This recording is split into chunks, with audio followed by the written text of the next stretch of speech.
بسم اللہ الرحمن الرحیم۔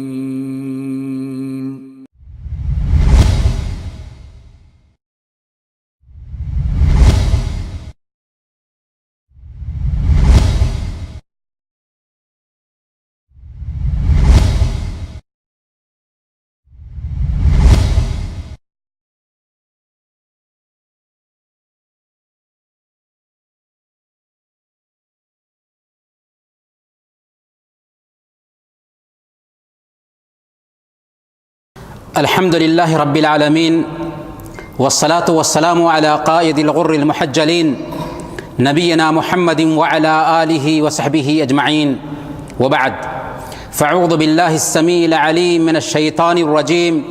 بسم الله الرحمن الرحيم. إن عرضنا الأمانة على السماوات والأرض والجبال فأبين أن يحملنها وأشفقن منها وحملها الإنسان انہ کان ظلوما جہولا۔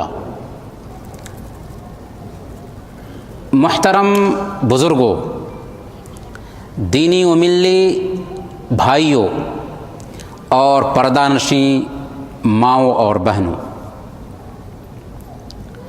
سب سے پہلے ہم اللہ رب العالمین کا شکر بجا لاتے ہیں۔ اس کے بعد منہج الانبیاء کے ساتھیوں کا شکر ادا کرتے ہیں جو اس مجلس کو منعقد کرنے میں اپنی قربانیاں دیتے ہیں۔ پھر آپ تمام کے لیے اللہ رب العالمین سے دعا کرتے ہیں کہ اللہ تعالیٰ آپ سب کے ساتھ خیر کا معاملہ فرمائے، ہم سب کے آل و اولاد کی حفاظت فرمائے، اور ہم سب کو کل قیامت کے دن اپنے عرش کا سایہ نصیب فرمائے، جس دن اس کے سایہ کے علاوہ کوئی اور سایہ نہ ہوگا۔ آمین یا رب العالمین۔ محترم بھائیوں، آج کی یہ مجلس ایک دینی مجلس ہے اور ہم سب مسجد میں اکٹھا ہیں۔ صحیح بخاری اور مسلم کی روایت کے مطابق اللہ کے نبی صلی اللہ علیہ وسلم نے یہ ارشاد فرمایا کہ اللہ رب العالمین کے کچھ ایسے فرشتے ہوتے ہیں جو زمین میں گھومتے پھرتے ہیں، یہاں تک کہ ایسے بندوں کو دیکھتے ہیں جو اللہ کا ذکر کر رہے ہوتے ہیں، اللہ کی یاد کر رہے ہوتے ہیں، دین کی باتیں کر رہے ہوتے ہیں، تو ان کو گھیر لیتے ہیں، یہاں تک کہ ایک دوسرے کو چھا جاتے ہیں، سمائے دنیا تک پہنچ جاتے ہیں۔ پھر فرشتے اللہ رب العالمین کے پاس جاتے ہیں، اللہ رب العالمین ان فرشتوں سے پوچھتا ہے کہ تو نے ہمارے بندوں کو کیسے پایا، حالانکہ اللہ رب العالمین ان کو اچھی طرح سے جان رہا ہوتا ہے۔ فرشتے کہتے ہیں کہ میں نے ان کو پایا کہ وہ تیرا ذکر کر رہے تھے، تیری یاد کر رہے تھے، سبحان اللہ کہہ رہے تھے، الحمدللہ کہہ رہے تھے، لا الہ الا اللہ کہہ رہے تھے۔ اللہ رب العالمین فرشتوں سے پوچھتے ہیں کہ آخر وہ کیا چاہتے ہیں؟ فرشتے کہتے ہیں کہ وہ جنت چاہتے ہیں۔ اللہ پوچھتے ہیں کہ کیا انہوں نے جنت کو دیکھا ہے؟ فرشتے کہتے ہیں کہ انہوں نے جنت کو نہیں دیکھا۔ اللہ پوچھتے ہیں کہ اگر انہوں نے جنت کو دیکھ لیا ہوتا تو ان کا جذبہ کیسا ہوتا؟ فرشتے کہتے ہیں کہ وہ اور نیکی کے راستے میں سبقت لے جاتے۔ اللہ کہتا ہے کہ وہ کس چیز سے پناہ مانگتے ہیں؟ فرشتے کہتے ہیں کہ وہ جہنم سے پناہ مانگتے ہیں۔ اللہ پوچھتا ہے کہ کیا انہوں نے جہنم کو دیکھا ہے؟ فرشتے کہتے ہیں کہ انہوں نے جہنم کو نہیں دیکھا۔ اللہ پوچھتا ہے کہ اگر انہوں نے جہنم کو دیکھ لیا تو ان کا جذبہ کیسا ہوتا؟ فرشتے کہتے ہیں کہ انہوں نے جہنم کو دیکھ لیا تو پھر اور زیادہ جہنم سے ڈرتے۔ تب اللہ رب العالمین فرشتوں کو گواہ بناتے ہوئے کہتے ہیں کہ اے میرے فرشتوں، گواہ بنو کہ میں نے ان سب کے گناہوں کو معاف فرما دیا۔ فرشتے کہتے ہیں کہ اے اللہ، ان میں ایک بندہ ایسا تھا جو اس مقصد سے اکٹھا نہیں ہوا تھا، کسی ضرورت کے تحت آیا تھا اور اس مجلس میں بیٹھ گیا تھا۔ اللہ تعالیٰ فرماتے ہیں ہم القوم لا یشقی بہم جلیسہم، وہ ایسی قوم ہے کہ ان کے ساتھ بیٹھنے والے محروم نہیں کیے جاتے۔ میرے بھائیوں، ہم لوگ اللہ کے گھروں میں سے ایک گھر میں اکٹھا ہیں محض اس بنیاد پر کہ اللہ کا ذکر کریں، اللہ کی یاد کریں، اللہ کے دین کی بات سنیں۔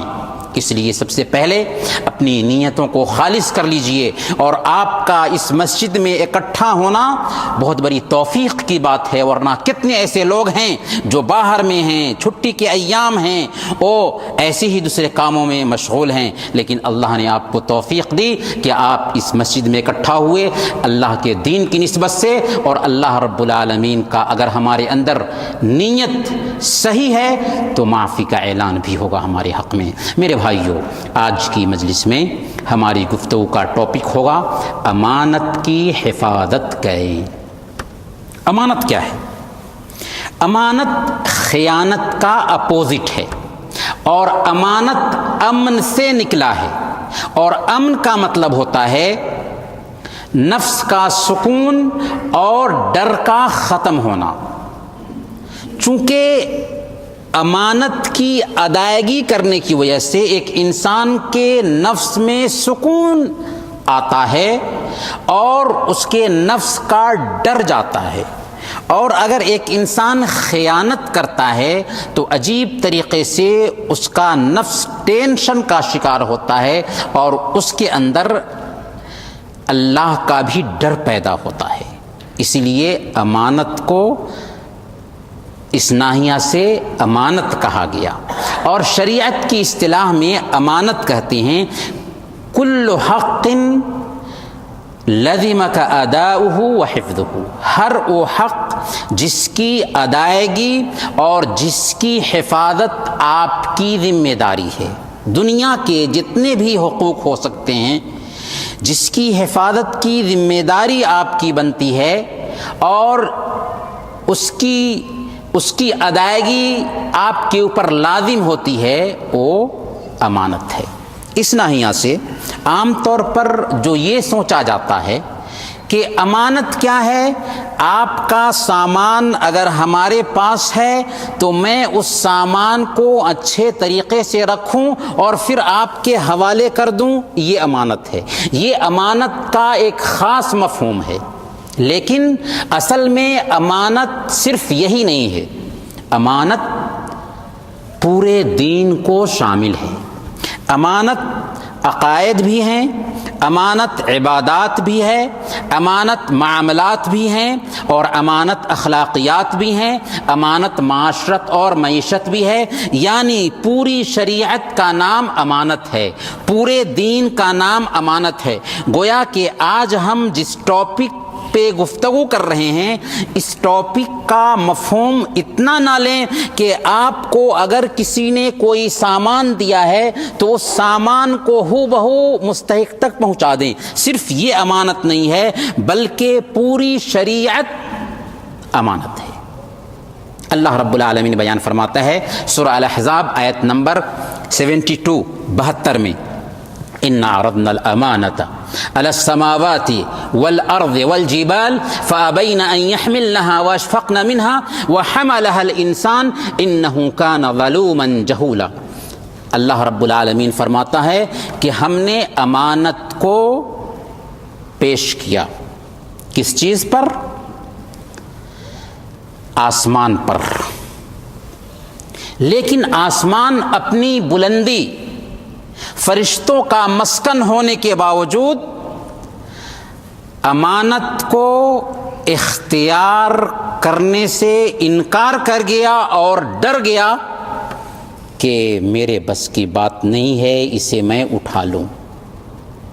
پھر ہم نے زمین پہ پیش کیا۔ زمین اپنی سختی اور لمبائی اور چوڑائی کے باوجود زمین امانت کو اٹھانے سے ڈر گئی اور انکار کر بیٹھی کہ میرے بس کی بات نہیں ہے کہ امانت کو میں اٹھاؤں۔ پھر میں نے اسے پہاڑوں پہ پیش کیا۔ پہاڑ اپنی پختگی کے باوجود بھی اس امانت کو اٹھانے سے انکار کیا اور ڈر گیا۔ وَحَمَلَهَا الْإِنسَانُ، لیکن انسان نے اس کو اٹھا لیا۔ حافظ ابن کثیر رحمۃ اللہ علیہ اس آیت کی تفسیر میں بیان فرماتے ہیں کہ آدم علیہ السلام کی پیدائش کے بعد امانت کو، یعنی پوری شریعت کو، پورے دین کو، اوامر اور نواہی کو، جو چیزیں اللہ نے جن چیزوں کا اللہ نے حکم دیا ہے اسے، اور جن چیزوں سے روک دیا ہے اسے، سب سے پہلے اللہ نے آسمانوں پر پیش کیا، آسمان اسے اٹھانے سے انکار کر دیا، زمین پہ پیش کیا، زمین اسے اٹھانے سے انکار کر دی، تو پہاڑوں پہ پیش کیا، لیکن پہاڑ نے بھی اسے اپنانے سے انکار کر دیا۔ اللہ کی سرتابی بھی نہیں، بلکہ اس کی عظمت کی وجہ سے، اس کی اہمیت کی وجہ سے، اور ایسا نہ ہو کہ اس کی اہمیت کو نہ سمجھ سکیں اور اللہ کے حکم کی نافرمانی ہو تو ہم گناہ کے حقدار ہوں۔ لیکن آدم علیہ السلام پہ پیش کیا تو آدم علیہ السلام نے اللہ سے پوچھا کہ آخر اس کو اپناتے ہیں، اس امانت کو اپناتے ہیں تو ہمیں کیا ملے گا؟ اللہ نے کہا کہ اگر تم اطاعت کرو گے تو جنت ملے گی، نافرمانی کرو گے تو جہنم ملے گا۔ آدم علیہ السلام نے اسے اپنا لیا۔ اللہ تعالیٰ کہتا ہے انہ کان ظلوما جہولا، انسان نے اس امانت کو اپنایا لیکن انسان نے اس امانت کو صحیح طریقے سے نہیں برتا۔ آدم علیہ السلام سے بھی غلطی ہوئی اور آج تک انسان امانت میں خیانت کرتا رہا ہے، لیکن ایک تاریخ رہی ہے امانت کی ادائیگی کی۔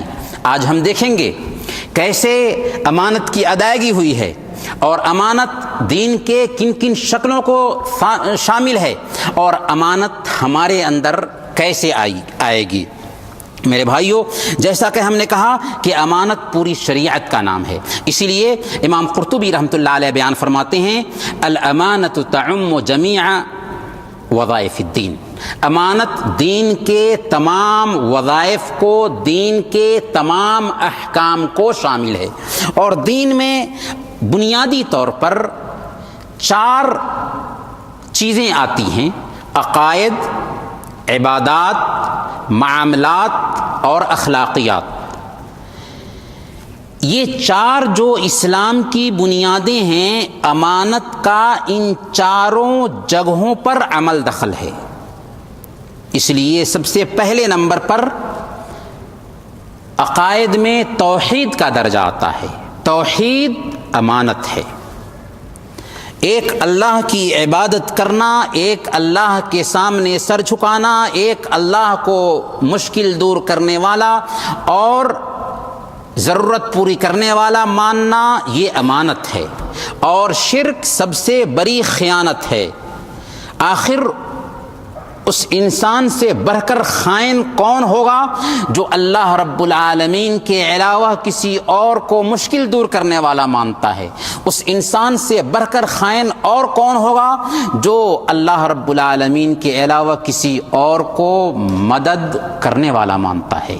اسی لیے حضرت لقمان علیہ السلام نے اپنے بیٹے کو نصیحت کرتے ہوئے کہا تھا یا بنی لا تشرک باللہ ان الشرک لظلم عظیم، میرے بیٹے اللہ کے ساتھ شرک مت کرنا، کیونکہ شرک سب سے بڑھ کر ظلم ہے، کیونکہ یہی سب سے بڑی خیانت ہے کہ ایک انسان اللہ رب العالمین کو چھوڑ کر غیروں کے سامنے سر ٹیکنا شروع کر دے۔ گویا کہ توحید سب سے بڑی امانت ہے اور شرک سب سے بڑی خیانت ہے۔ دوسرے نمبر پر عبادات ساری کی ساری امانت ہیں۔ وضو امانت ہے، غسل جنابت امانت ہے، نماز امانت ہے، روزہ امانت ہے، زکوٰۃ امانت ہے، حج امانت ہے، قربانی امانت ہے، نظر و نیاز امانت ہے، رکوع امانت ہے، سجدہ امانت ہے۔ یہ ساری عبادتیں صرف اور صرف ایک اللہ کے لیے ہونی چاہیے، ویسے ہی ہونی چاہیے جیسے ہمارے نبی محمد رسول اللہ صلی اللہ علیہ وسلم کا حکم ہے۔ اگر ویسے ادا نہیں کیا جیسے اللہ چاہتا ہے، ویسے ادا نہیں کیا جیسے ہمارے رسول صلی اللہ علیہ وسلم کا اسوہ ہے، تو سمجھ لیجئے کہ ہم نے ان عبادتوں میں خیانت کیا۔ امانت کو ملحوظ نہیں رکھا۔ اسی طرح سے تیسرے نمبر پر اخلاقیات، اخلاقی نظام سب کے سب امانت ہے، چنانچہ سچائی امانت ہے اور اس کے اپوزٹ جھوٹ خیانت ہے، وفاداری امانت ہے اور اس کے اپوزٹ دھوکہ خیانت ہے، نیکی امانت ہے اور اس کے اپوزٹ برائی خیانت ہے، صلہ رحمی یعنی رشتہ داروں کے ساتھ میں اچھا سلوک کرنا یہ امانت ہے، اور قطع رحمی یعنی رشتہ داروں سے رشتہ کاٹنا یہ خیانت ہے، بردباری یعنی نرمی اختیار کرنا یہ امانت ہے، اور سختی یہ خیانت ہے، سخاوت امانت ہے اور بخیلی یہ خیانت ہے، صبر امانت ہے اور بے صبری خیانت ہے۔ اسی طرح سے شرم و حیا یہ امانت ہے اور بے شرمی یہ خیانت ہے، بھائی چارگی امانت ہے اور بھائیوں کے رشتہ کو کاٹنا یہ خیانت ہے۔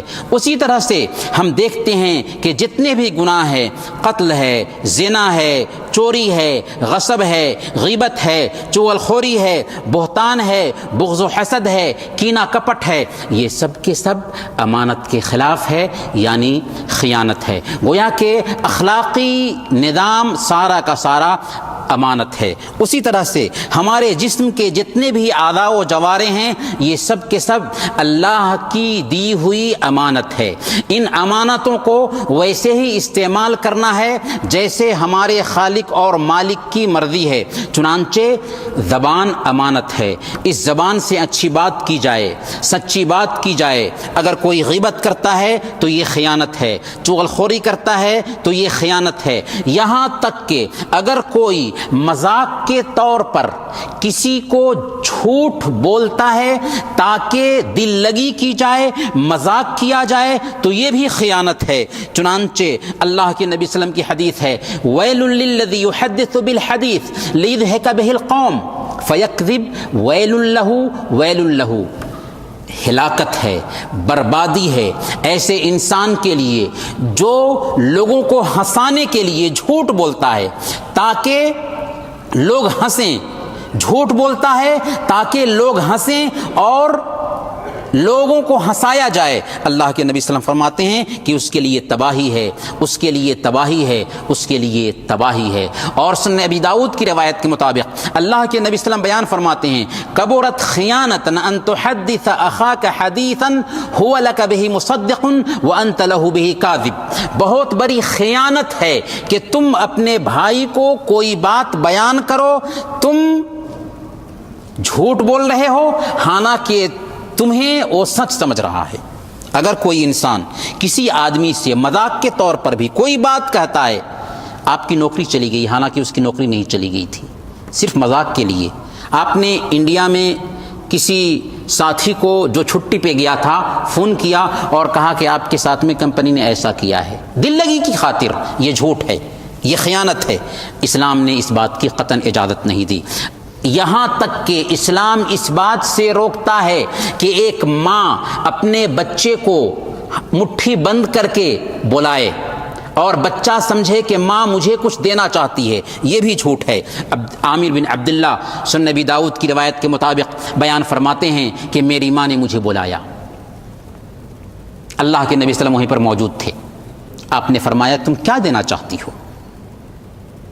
اللہ کے نبی صلی اللہ علیہ وسلم نے پوچھا عبداللہ بن عامر کو بلاتے ہوئے کہ تم اسے کیا دینا چاہتی ہو؟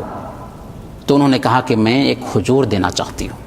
آپ نے فرمایا لو لم تعطیہ شیئا کتبت علیک کذبہ، اگر تو نے اس بچے کو کچھ نہ دیا ہوتا اور اسے بلایا کہ آؤ، اور بچہ یہ سوچ کر کے آ رہا ہے کہ ماں کچھ دے گی اور تو نے کچھ نہیں دیا ہوتا تو یہ تیرے خلاف جھوٹ لکھا جاتا۔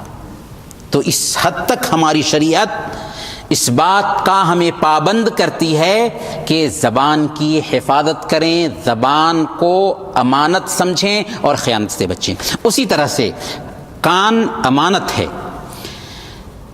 قرآن کی تلاوت اس سے سنیے، آپ لیکچر سنیے، آپ اچھی باتیں سنیے، لیکن اگر گانے سنیں گے، اگر ٹوہ میں لگیں گے، دوسروں کے عیب کو سننے کے پیچھے لگیں گے، تو ظاہر سی بات ہے کہ یہ خیانت ہوگی۔ اور اللہ کے نبی صلی اللہ علیہ وسلم کی حدیث ہے، من استمع الى حدیث قوم وهم له کارہون او یفرون منه صب فی اذنه الآنک یوم القیامہ، جو کوئی کسی قوم کی بات کو سنتا ہے حالانکہ وہ اس بات کو ناپسند کر رہے ہوں کہ اس کی بات سنی جائے، یعنی ٹوہ میں لگ کر کے کوئی کسی کی بات سنتا ہے حالانکہ بات کرنے والا اسے ناپسند کرتا ہے کہ کوئی اس کی بات کو سن لے، تو اللہ کے نبی صلی اللہ علیہ وسلم فرماتے ہیں کہ کل قیامت کے دن اس کے کان میں شیشہ پلا کر کے ڈالا جائے گا۔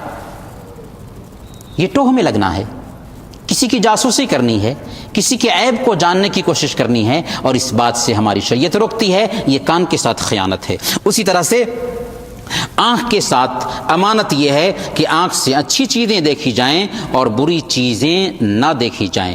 اگر ہم نے غلط مناظر دیکھا تو آنکھ کے ساتھ خیانت ہوگی۔ اسی طرح سے ہاتھ کے ساتھ امانت یہ ہے کہ ہاتھ سے اچھی چیزیں، جائز چیزیں پکڑی جائیں، اگر ناجائز چیزیں ہم نے پکڑا تو یہ ہاتھ کے ساتھ خیانت ہوگی۔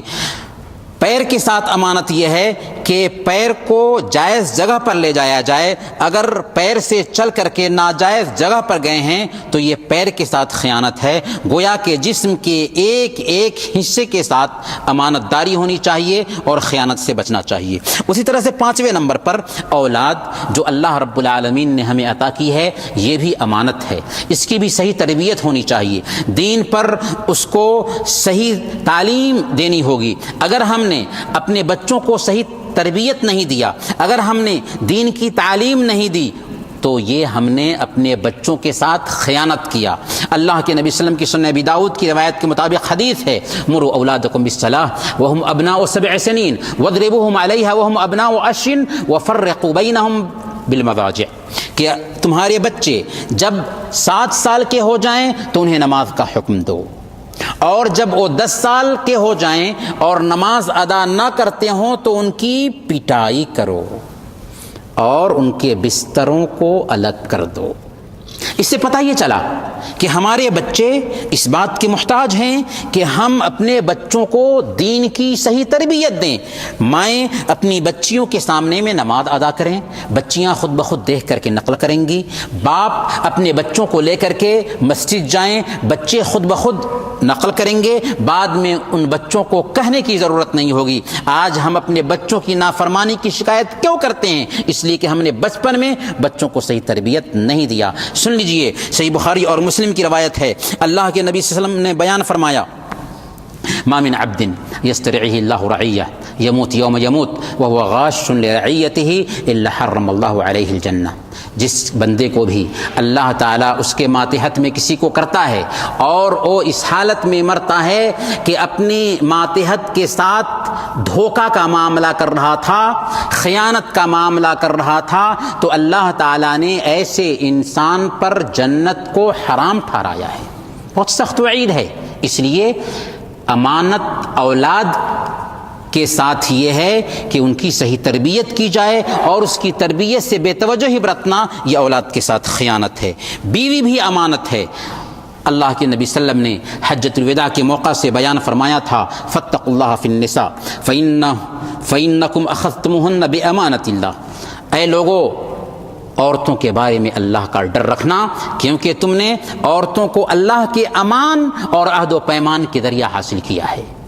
گویا کہ ہماری بیویاں جو ہمارے گھروں میں ہیں ان کی بھی تربیت ہونی چاہیے، یہ امانت ہے، اور امانت کا حق یہ ہے کہ ان کو صحیح تعلیم دی جائے۔ ٹھیک ہے، وہ تربیت پا کر کے آئی ہیں الحمدللہ، لیکن اگر تربیت نہیں پائی ہیں تو ہماری ذمہ داری بنتی ہے کہ ہم اپنی بیوی کو، ہم اپنے اہل خانہ کو صحیح تربیت دیں۔ ابراہیم علیہ السلام کے پاس سیدہ ہاجرہ علیہ السلام آتی ہیں، ظالم بادشاہ کے پاس سے آتی ہیں۔ کس نے تربیت دیا تھا؟ کس نے ہاجرہ ان کو بنایا تھا؟ ظاہر سی بات ہے یہ ابراہیم علیہ السلام کا کردار تھا۔ ایک شوہر کا کردار ہونا چاہیے کہ اپنی بیوی کو دینی تعلیم دے، صحیح تربیت دے۔ اگر وہ صحیح تربیت دیتا ہے تو صحیح معنوں میں امانت کو برت رہا ہے، ورنہ بیوی کے ساتھ وہ خیانت کر رہا ہے۔ اسی طرح سے اللہ کے نبی صلی اللہ علیہ وسلم نے ایک مرتبہ یہ امانت کیسے ادا کریں گے اس کی مثال دیتے ہوئے بیان فرمایا تھا۔ صحیح سنن ابی داؤد کی روایت کے مطابق اللہ تعالیٰ اس مرد پر رحم کرے جو رات میں اٹھتا ہے، وضو کرتا ہے، نماز ادا کرتا ہے، پھر اپنی بیوی کو جگاتا ہے۔ اگر اس کی بیوی نہیں جگتی ہے تو اس کے چہرے پر پانی چھڑک دیتا ہے، اور اللہ تعالیٰ اس عورت پر رحم فرمائے جو رات میں اٹھتا ہے، رات میں اٹھتی ہے، نماز پڑھتی ہے اور اپنے شوہر کو جگاتی ہے۔ اگر اس کا شوہر نہیں جگتا ہے تو اس کے چہرے پر پانی چھڑک دیتی ہے۔ یہ کتنا اچھا نمونہ ہے ایسے لوگوں کے لیے، ایسے شوہر اور بیوی کے لیے جو واقعی دینی زندگی گزارنا چاہتے ہیں، امانت کو امانت سمجھنا چاہتے ہیں۔ گویا کہ شوہر بیوی کا تعلق بھی سراسر امانت ہے، اس امانت کو برتنا ضروری ہے۔ اسی طرح سے اسرار، بھید، راز، یہ بھی امانت ہے۔ اگر کوئی آدمی کسی مجلس میں ہے، وہاں پر کس طرح کا بھید آتا ہے، کسی طرح کا راز آتا ہے، راز کی بات آتی ہے، تو اس کو چھپانا اور اس کو راز سمجھنا یہ ضروری ہے۔ اسی لیے اللہ کے نبی صلی اللہ علیہ وسلم بیان فرماتے ہیں سنن ابی داؤد اور ترمذی کی روایت کے مطابق اذا حدث الرجل بالحديث ثم التفت فهي امانہ، اگر کوئی آدمی کوئی بات کرتا ہے اور پھر وہ اس مجلس سے دوسری جگہ جاتا ہے تو ظاہر سے پتہ چلتا ہے کہ وہ بات مجلس کی ہے، اس لیے وہ بات امانت ہے۔ اب اس کو دوسروں کے سامنے نہیں پھٹکنا چاہیے، کیونکہ وہ بات امانت کے طور پر اس مجلس میں کی گئی ہے۔ اور ان امانتوں میں سب سے بڑی امانت یہ ہے کہ ایک انسان شوہر بیوی کا تعلق قائم کرے اور اس بات کو لے جا کر کے دوسروں میں پھیلاتا رہے۔ چنانچہ صحیح مسلم کی روایت کے مطابق اللہ کے نبی صلی اللہ علیہ وسلم بیان فرماتے ہیں ان من اعظم الامانۃ عند اللہ الرجل يفضي الى امراته وتفضي الیہ ثم ينشر سرها، سب سے بڑی خیانت یہ ہے اللہ رب العالمین کے پاس کل قیامت کے دن کہ ایک بندہ اپنی بیوی کے پاس جاتا ہے اور ایک عورت اپنے شوہر کے پاس جاتی ہے، یعنی شوہر بیوی کا تعلق قائم ہوتا ہے اور پھر جا کر کے وہ اس راز کو دوسروں کے سامنے میں کھولتا ہے۔ سب سے بڑا خائن ہے وہ جو اپنی ازدواجی زندگی کے رازوں کو دوسروں سے بیان کرتا ہے۔ اسی طرح سے مشورہ امانت ہے۔ آپ کے پاس کوئی ساتھی آتا ہے مشورہ لینے کے لیے، چاہے شادی کے حوالے سے ہو، کاروبار کے حوالے سے ہو، کسی بھی زندگی کے مرحلے سے وہ مشورہ تعلق رکھتا ہو اور آپ مشورہ دے سکتے ہیں، آپ اس سلسلے میں جانتے ہیں، تو آپ کی ذمہ داری بن جاتی ہے کہ اس کے ساتھ خیر خواہی کریں، اسے صحیح مشورہ دیں۔ اللہ کے نبی صلی اللہ علیہ وسلم نے بیان فرمایا المستشار مؤتمن، جس شخص سے کوئی مشورہ لیا جائے وہ امانت دار ہوتا ہے۔ اگر آپ نے صحیح مشورہ اسے نہیں دیا تو آپ خائن ہوں گے، آپ خیانت کرنے والے ہوں گے۔ اسی طرح سے لین دین امانت ہے۔ ہم کسی سے بھی کوئی سامان لیتے ہیں یا کسی کو کوئی سامان دیتے ہیں تو یہ امانت ہے۔ کسی سے کاروباری معاملہ کر رہے ہیں، کوئی سامان ہم خرید رہے ہیں، کوئی سامان ہم بیچ رہے ہیں، تو وہاں سامان بیچتے وقت، خریدتے وقت اس بات کا خیال رکھنا ضروری ہے کہ ہم سامنے والے کو دھوکہ نہ دیں۔ اللہ کے نبی صلی اللہ علیہ وسلم ایک مرتبہ بازار گئے، صحیح مسلم کی روایت ہے۔ اللہ کے نبی صلی اللہ علیہ وسلم نے ایک کھانے والے کو دیکھا، وہ کھانا بیچ رہا ہے۔ اللہ کے نبی صلی اللہ علیہ وسلم کو شک ہوا، اس کھانے میں ہاتھ ڈالا، تری محسوس ہوئی۔ اللہ کے نبی صلی اللہ علیہ وسلم نے کہا کہ ما ھذا یا صاحب الطعام، اے کھانے والے یہ تو نے کیا کر رکھا ہے؟ اس نے کہا یا رسول اللہ رات میں بارش ہو گئی تھی، یہ کھانے کی چیزیں بھیگ گئی تھیں، میں نے سوچا کہ اس کو چھپا دیا جائے۔ اللہ کے نبی صلی اللہ علیہ وسلم نے بیان فرمایا کہ آخر تو نے اسے اوپر کیوں نہیں رکھا تاکہ لوگ دیکھ لیتے؟ من غش فلیس منا، جس نے دھوکہ دیا وہ ہم میں سے نہیں۔ اس لیے سامان کے عیب کو چھپا کر کے بیچنا یہ بہت بڑی خیانت ہے۔ اسی طرح سے کسی سے ایک آدمی قرض لیتا ہے، دیتے وقت اس کی ادائیگی کا پورا اس کا ارادہ ہونا چاہیے، یعنی لیتے وقت ہی ارادہ ہونا چاہیے کہ ہم اس کی ادائیگی کریں گے، اور اگر وہ ادائیگی کرنے کا ارادہ نہیں رکھتا ہے تو یہ بھی ایک طرح کی خیانت ہوگی، یا ادائیگی کا وقت آنے کے باوجود بھی ٹال مٹول کرتا ہے، یہ بھی خیانت ہوگی۔ اس لیے صحیح بخاری کی روایت کے مطابق اللہ کے نبی صلی اللہ علیہ وسلم نے بیان فرمایا کہ من اخذ اموال الناس يريد اداءها ادى الله عنه ومن اخذ اموال الناس يريد اتلافها اتلفه اللہ۔ جو کوئی کسی کا مال لیتا ہے اور اس کا ارادہ ہے کہ اللہ تعالیٰ کسی طریقے سے میری مدد کرے تاکہ میں اس کو ادا کر دوں، تو اللہ تعالیٰ اس کی ادائیگی کا سبب پیدا کر دیتا ہے۔ اور جو کوئی کسی کا مال لیتا ہے اور ارادہ ہے کہ اس کو کس طرح سے دبا دے، تو اللہ تعالیٰ اس کے مال کو تباہ و برباد کر دیتا ہے۔ اس لیے ایک انسان اگر کسی سے قرض لیتا ہے، ظاہر سی بات ہے کہ حالات خراب ہوتے ہیں ہر انسان کے، قرض لیتا ہے تو اس کی نیت ہونی چاہیے کہ وقت پر ہم ادا کر دیں گے۔ اگر واقعی صحیح نیت ہے تو عجیب طریقے سے اللہ رب العالمین اسباب پیدا کرتے ہیں۔ صحیح بخاری کی روایت ہے، حضرت ابو ہریرہ رضی اللہ تعالیٰ عنہ اس حدیث کے راوی ہیں، وہ بیان کرتے ہیں کہ اللہ کے نبی صلی اللہ علیہ وسلم نے ایک قصہ بیان کیا۔ بنو اسرائیل کے آدمیوں میں سے ایک آدمی تھا جس نے اپنے دوست سے قرض مانگا۔ اس نے کہا کہ لاؤ کوئی گواہ پیش کرو جو اس قرض پر گواہ بنے۔ اس نے کہا کہ اللہ گواہ بننے کے لیے کافی ہے۔ پوچھا کہ کوئی گارنٹی لاؤ جو اس قرض پر گارنٹی بنے۔ اس نے کہا کہ اللہ تعالیٰ گارنٹی بننے کے لیے کافی ہے۔ اس نے اس کو 1000 دینار دے دیا۔ وہ گیا، سمندری سفر کیا، اپنی ضرورت پوری کی، اور جب ادائیگی کا وقت آیا تو سمندر کے ساحل پر آیا تاکہ کوئی سواری ملے اور جا کر کے اس کی ادائیگی کر سکے، لیکن انتظار کرتا رہا، کوئی سواری نہ ملی، کوئی کشتی نہ ملی۔ بالآخر اس نے ایک لکڑی لی، اس کو چیرا، اس کے اندر 1000 دینار رکھا، ایک لیٹر تیار کیا اس آدمی کے نام جس تھا، اور پھر اس کو بند کیا اور سمندر کے حوالے کرتے ہوئے کہا کہ اے اللہ، تو جانتا ہے کہ میں نے فلاں آدمی سے قرض لیا تھا، جب اس نے گواہ مانگا تو میں نے تجھے گواہ بنایا تھا، جب اس نے گارنٹی مانگا تو تجھے گارنٹی بنایا تھا، اب میں تیرے حوالے اس کا یہ قرض کر رہا ہوں، اے اللہ تو اسے پہنچا دے۔ وہ سمندر میں اسے ڈال دیا اور اپنے گھر چلتا بنا، انتظار کرتا رہا کہ کوئی کشتی آئے تو اس پہ بیٹھ کر کے جا کر کے اس آدمی کے پیسے ہم چکائیں گے۔ ادھر یہ آیا سمندر کے کنارے کے، ہو سکتا ہے کہ میرا وہ دوست جس کو میں نے پیسے دیے تھے آیا ہوگا اور میری رقم ادا کرے گا۔ کوئی کشتی نہیں آئی، ہاں ایک لکڑی تھی جو آ رہی تھی، سوچا کہ اسی کو لے جاتے ہیں، جلائیں گے، چنانچہ وہ گھر لے کر کے گیا، چیرا تو اس کے 1000 دینار نکل گئے، اس کے اندر خط بھی نکلا جس کے اندر اس نے صراحت کی تھی کہ یہ پیسے میں آپ کو بھیج رہا ہوں۔ اس نے وہ پیسے رکھ لیے، استعمال کیا۔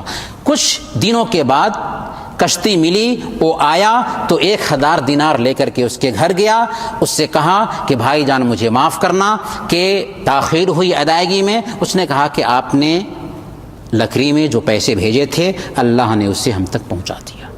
تو آپ غور کیجئے، اللہ کے نبی صلی اللہ علیہ وسلم یہ جو قصہ بتا رہے ہیں اس بنیاد پر بتا رہے ہیں کہ اگر واقعی ہم کسی سے قرض لیتے ہیں اور صحیح نیت ہماری ہوتی ہے تو عجیب طریقے سے اللہ تعالی ہماری ادائیگی کی سبیل پیدا کر دیتا ہے۔ اسی طرح سے اگر کسی کا ہم کوئی سامان لیتے ہیں تو ہماری ذمہ داری ہے کہ وہ سامان وقت پر یا صحیح طریقے سے اس امانت والے تک پہنچا دیں۔ اگر ہم نے وقت پر وہ سامان اس تک نہیں پہنچایا ہے تو سمجھ لیجئے کہ یہ بھی ایک طرح کی خیانت ہے، کیونکہ سامان دوسرے کا ہے اور ہم نے وہ سامان اس تک نہیں پہنچایا ہے۔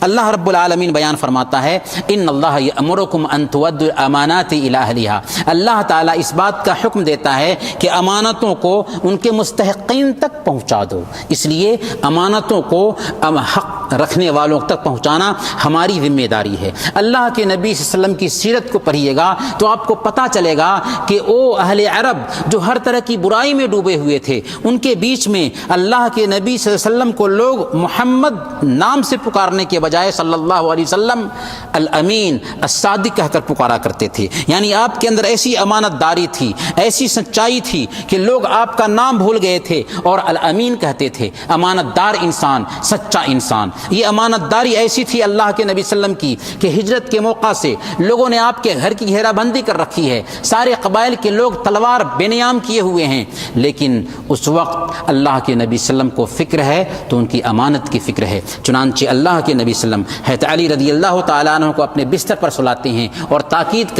کرتے ہیں کہ مکہ کے لوگوں کی جو امانتیں ہیں، یہ امانتیں کل ان امانت والوں تک پہنچا دینا، پھر تم مدینہ آ جانا۔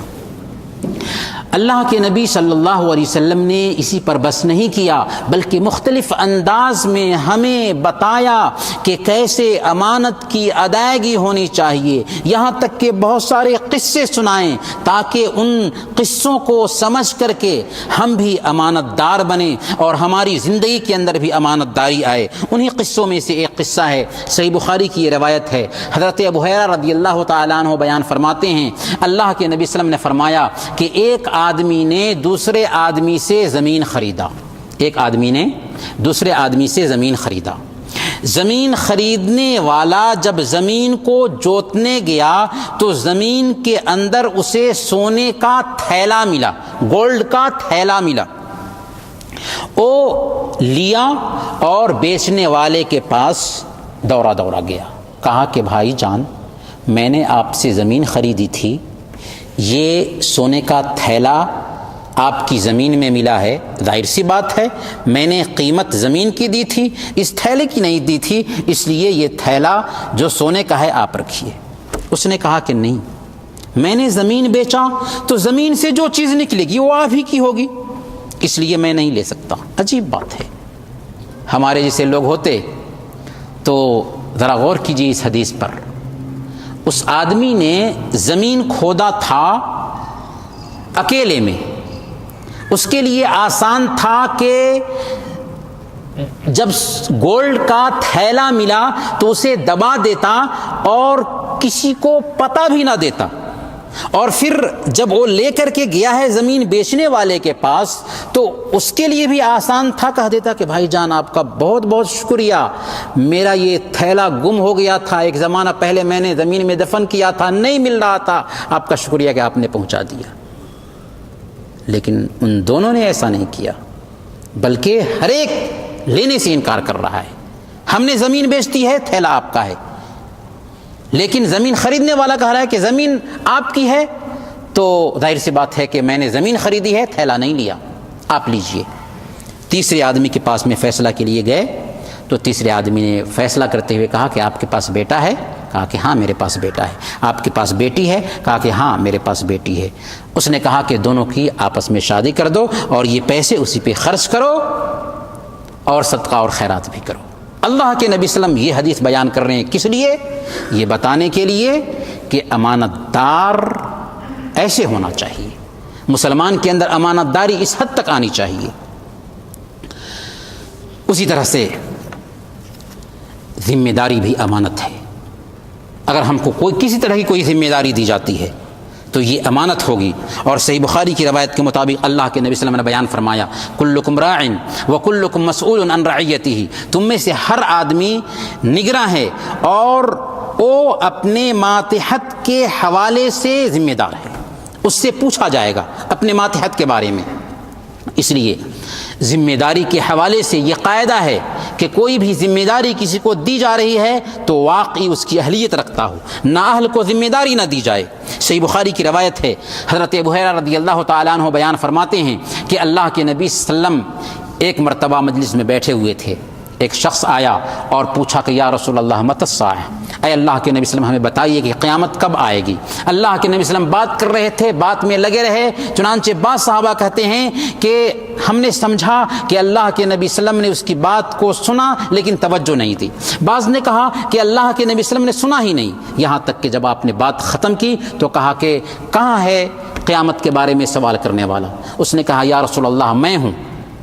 آپ نے فرمایا اذا ضیعت الامانۃ فانتظر الساعہ، جب امانت ضائع کی جانے لگے، امانت برباد کی جانے لگے تو قیامت کا انتظار کرو۔ اس نے کہا کہ یا رسول اللہ امانت کیسے ضائع ہوگی؟ آپ نے فرمایا اذا اسند الامر الی غیر اہلہ فانتظر الساعہ، جب معاملات نااہلوں کے سپرد کیے جائیں تو قیامت کا انتظار کرو۔ گویا کہ معاملات ایسے لوگوں کے سپرد ہونے چاہیے، ذمہ داریاں ایسے لوگوں کے حوالے کرنی چاہیے جو واقعی اہلیت رکھتا ہو۔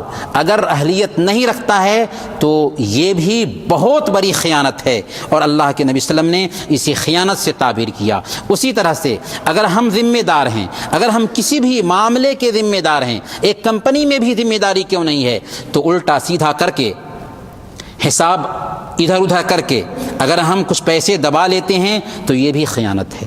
اسلام نے یہاں تک تنبیہ کی ہے کہ اگر آپ کوئی دینی کمیٹی کے ذمہ دار ہیں اور آپ کمیٹی کا کام کرنے کے لیے جا رہے ہیں، آپ کو ہدیہ کے طور پر کچھ دیا جاتا ہے تو آپ اس کو ہدیہ نہیں سمجھ سکتے، کیونکہ آپ دینی کمیٹی کے کام کے لیے گئے تھے۔ اللہ کے نبی صلی اللہ علیہ وسلم کی ایک حدیث ہے، صحیح بخاری کی یہ روایت ہے، اللہ کے رسول صلی اللہ علیہ وسلم نے ایک آدمی کو جسے ابن اللتیبہ کہا جاتا تھا، بنو سلیم کے پاس صدقہ کی وصولی کے لیے بھیجا۔ وہ گیا، صدقہ وصول کر کے آیا اور اللہ کے نبی صلی اللہ علیہ وسلم کے حوالے کرتے ہوئے کہا کہ یہ ہے جو صدقہ کا مال ہے اور یہ جو ہے یہ مجھے ہدیہ ملا ہے۔ آپ نے فرمایا فَهَلَّا جَلَسْتَ فِي بَيْتِ أَبِيكَ وَأُمِّكَ حَتَّى تَأْتِيكَ هَدْيَتُكَ إِن كُنتَ صَادِقًا، کیا ہی بہتر ہوتا کہ اپنے ماں باپ کے گھر میں بیٹھ کر دیکھتے کہ تمہارے پاس ہدیہ آتا ہے یا نہیں، اگر تم واقعی سچے ہو تو۔ پھر اللہ کے نبی صلی اللہ علیہ وسلم خطبہ دیتے ہیں، اللہ کی حمد و ثنا بیان کرتے ہیں اور اس کے بعد کہتے ہیں کہ کیا بات ہے کہ میں ایک آدمی کو زکوٰۃ کی وصولی کے لیے بھیجتا ہوں، وہ جاتا ہے زکوٰۃ لے کر کے آتا ہے، پھر کہتا ہے کہ یہ آپ کا حصہ ہے اور یہ مجھے ہدیہ ملا ہے، آخر وہ کیوں نہ اپنے ماں باپ کے گھر میں بیٹھ کر کے دیکھا کہ اس کے پاس ہدیہ آتا ہے یا نہیں۔ جی ہاں، یہ بھی ایک طرح کی خیانت ہے۔ اسی طرح سے 12ویں نمبر پر، اور یہ آخری پوائنٹ ہوگا خیانت کا، ڈیوٹی امانت ہے۔ اگر ہم کہیں پر کمپنی میں ڈیوٹی کرتے ہیں یا ہم کفیل کے گھر میں ڈیوٹی کرتے ہیں تو یہ ڈیوٹی کرنا بھی امانت ہے، اور اس امانت کے حوالے سے اللہ رب العالمین کل قیامت کے دن ہم سے پوچھے گا۔ ڈیوٹی وقت پر ہمیں جانا ہوگا اور ڈیوٹی سے وقت پر ہمیں آنا ہوگا، اور ڈیوٹی کے بیچ اگر ہم نے اپنا کوئی ذاتی کام کیا تو یہ بھی خیانت ہے، یعنی وقت پر ڈیوٹی جانا اور وقت پر ڈیوٹی سے نکلنا، اور بیچ میں کمپنی کے کام کے علاوہ کوئی اپنا ذاتی کام نہیں کرنا ہے۔ اگر ہم نے ڈیوٹی میں کٹوتی کی تو ظاہر سی بات ہے کہ یہ خیانت ہے، یا ڈیوٹی کے بیچ میں کوئی اپنا ذاتی کام کیا تو یہ بھی ایک طرح کی خیانت ہے۔ ظاہر سی بات ہے کہ ہماری تنخواہ جب مہینے کی آتی ہے تو ہم کو یہ اچھا نہیں لگتا کہ 1 دن کا کاٹ لیا جائے، 2 دن کا کاٹ لیا جائے، تو ہمیں بھی چاہیے کہ ہماری جو ذمہ داری ہے اس کو پورے طور پر ادا کریں۔ اگر ادا نہیں کریں گے تو یہ خیانت ہوگی۔ اللہ رب العالمین نے بیان فرمایا وَيْلٌ لِّلْمُطَفِّفِينَ الَّذِينَ إِذَا اكْتَالُوا عَلَى النَّاسِ يَسْتَوْفُونَ وَإِذَا كَالُوهُمْ أَوْ وَزَنُوهُمْ يُخْسِرُونَ، کہ تباہی ہے، بربادی ہے ڈنڈی مارنے والوں کے لیے جن کا حال یہ ہے کہ جب لوگوں سے لیتے ہیں تو پورا پورا لیتے ہیں، اور جب کسی کو ناپ کر کے یا تول کر کے دیتے ہیں تو کم کر دیتے ہیں۔ تو تنخواہ لیتے وقت ہم مکمل چاہتے ہوں اور دیتے وقت ڈیوٹی کرتے وقت ہم کمی کر دیں تو یہ ایک مسلمان کا شعار نہیں ہوتا. اس لیے ڈیوٹی میں کمی نہیں ہونی چاہیے، اور ڈیوٹی کے بیچ میں اگر ہم اپنا ذاتی کام کرتے ہیں اگرچہ اس کو بہتر کام سمجھتے ہوں تو یہ بھی ایک طرح کی خیانت ہوگی. کتنے لوگ بیماری کا بہانہ بنا کر کے وہ غلط میڈیکل تیار کرتے ہیں اور کمپنی کو پیش کرتے ہیں، یہ بھی ایک طرح کی خیانت ہے. کتنے لوگ کفیل کے گھر سے نکل جاتے ہیں بغیر کسی سبب کے اور باہر میں کام کرنا شروع کرتے ہیں، حالانکہ کفیل نے اسے اجازت نہیں دی ہوئی ہوتی ہے، یہ بھی ایک طرح کی خیانت ہے. کتنے لوگ کمپنی کا سامان خریدنے کے لیے جاتے ہیں یا کفیل کا سامان خریدنے کے لیے جاتے ہیں اور ریٹ میں یا سامان میں ہیر پھیر کر کے کچھ پیسے پس انداز کر لیتے ہیں، جمع کر لیتے ہیں، یہ بھی ایک طرح کی خیانت ہے. اسی طرح سے کچھ لوگ کمپنی کی گاڑی کو اپنی ذات پر استعمال کرتے ہیں، یہ بھی ایک طرح کی خیانت ہے. ہاں، اگر کمپنی نے آپ کو اجازت دی ہے کہ آپ یہ گاڑی اپنی ذات پر بھی استعمال کر سکتے ہیں تو کوئی حرج کی بات نہیں ہے، لیکن اجازت کے بغیر اگر خاص کام کے لیے کمپنی کا سامان استعمال کیا تو یہ بھی ایک طرح کی خیانت ہے. اسی طرح سے کچھ لوگ کام کو جیسے تیسے نمٹاتے ہیں، حالانکہ ہمارا دین یہ کہتا ہے کہ کام کو مکمل طریقے سے انجام دیا جائے. اللہ کے نبی صلی اللہ علیہ وسلم نے ارشاد فرمایا اذا عمل احدکم عملا فلیتقنہ، جب تم میں سے کوئی آدمی کوئی کام کرے تو اسے چاہیے کہ وہ پختہ طریقے سے اسے انجام دے، اچھے طریقے سے اسے انجام دے. آخر یہ بات ہم کیوں عرض کر رہے ہیں؟ اس لیے کہ ہم صرف کفیل سے معاملہ نہیں کرتے، ہم صرف کمپنی سے معاملہ نہیں کرتے، ہم صرف مینیجر سے معاملہ نہیں کرتے، بلکہ اس سے پہلے ہم اس رب سے معاملہ کرتے ہیں جو ہمیں دیکھ رہا ہے، ہماری نگرانی کر رہا ہے، ہماری باتوں کو سن رہا ہے، ہمیں جان رہا ہے. تو ہمیں تو اس بات کا سب سے پہلے خیال ہونا چاہیے. یہ نہیں کہ سب لوگ ایسا کرتے ہیں، سب لوگ تو اپنے اپنے عمل کے ذمہ دار ہیں، ہر انسان اپنے عمل کا ذمہ دار ہے.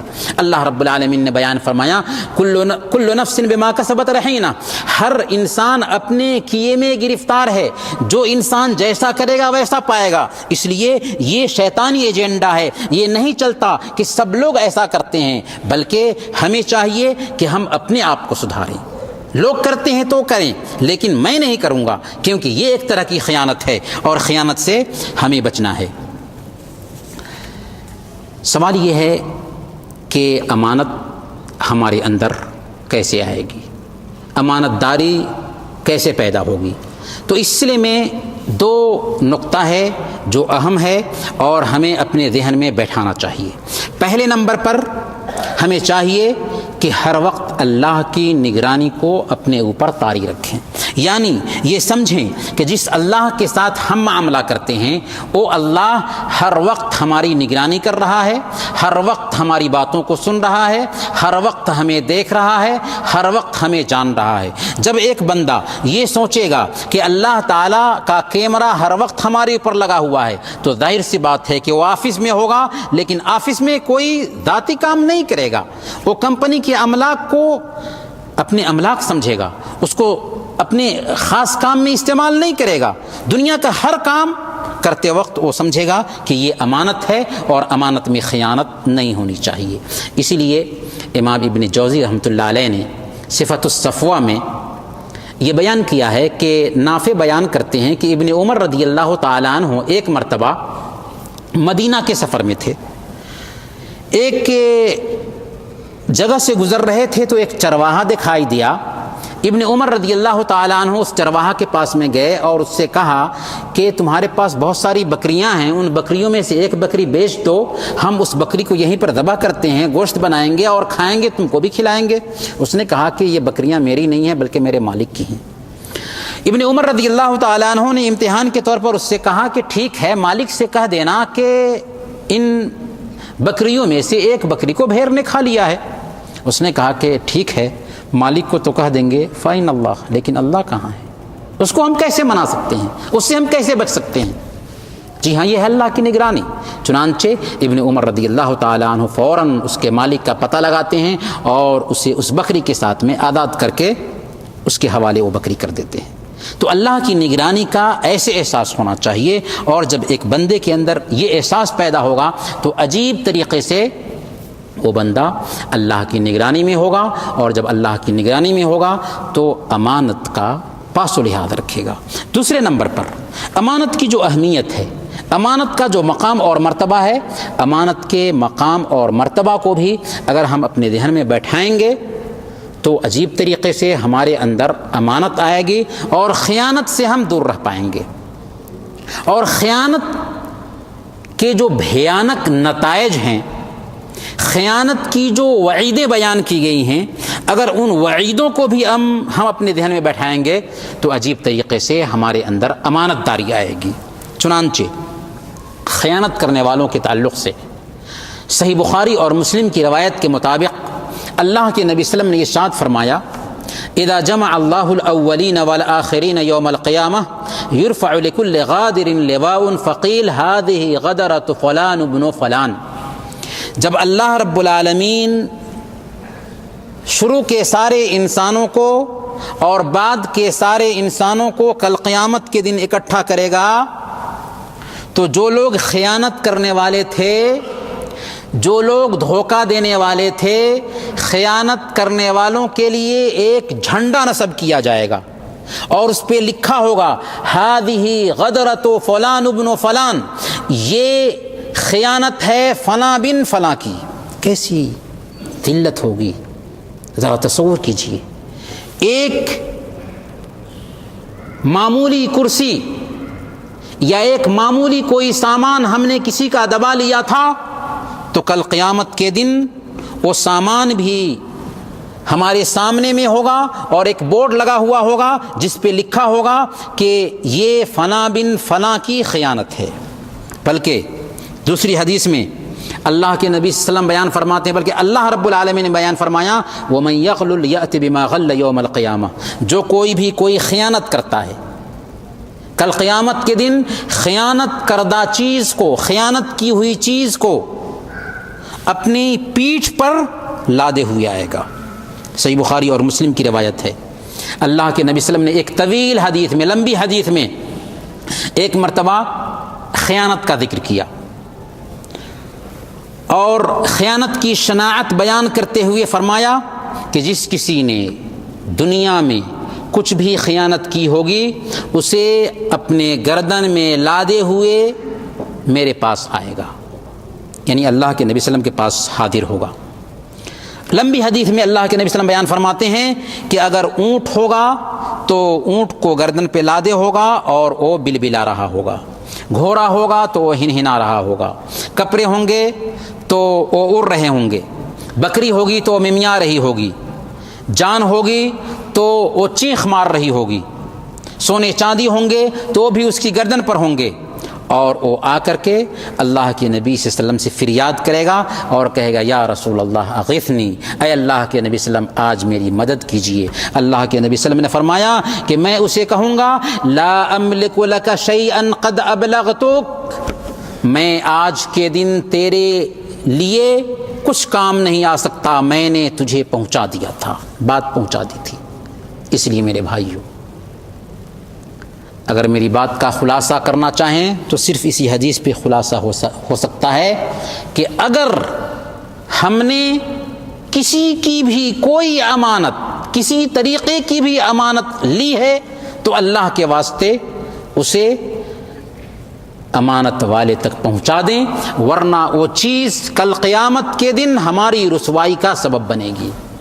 کل قیامت کے دن اس کو اپنی پیٹھ پر لاد کر کے آئیں گے اور باضابطہ ہمارے لیے بورڈ نصب کیا جائے گا جس کے اوپر لکھا گیا ہوگا کہ یہ ہے فلاں اور فلاں کی خیانت۔ صحیح بخاری کی روایت میں ایک اور روایت آتی ہے، اللہ کے نبی صلی اللہ علیہ وسلم کا ایک خادم تھا، ایک غلام تھا، خیبر میں اس نے ایک چادر چوری کر لی تھی اور اسی جنگ میں وہ شہادت پا لیا۔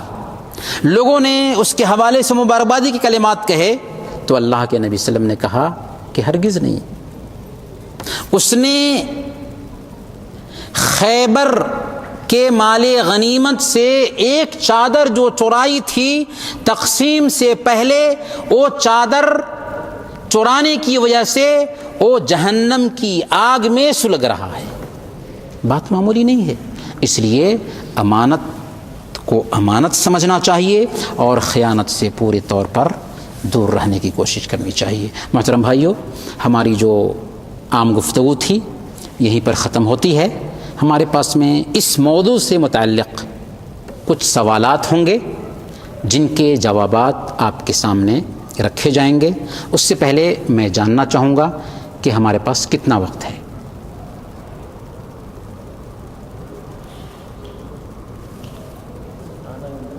آدھا گھنٹہ ہے۔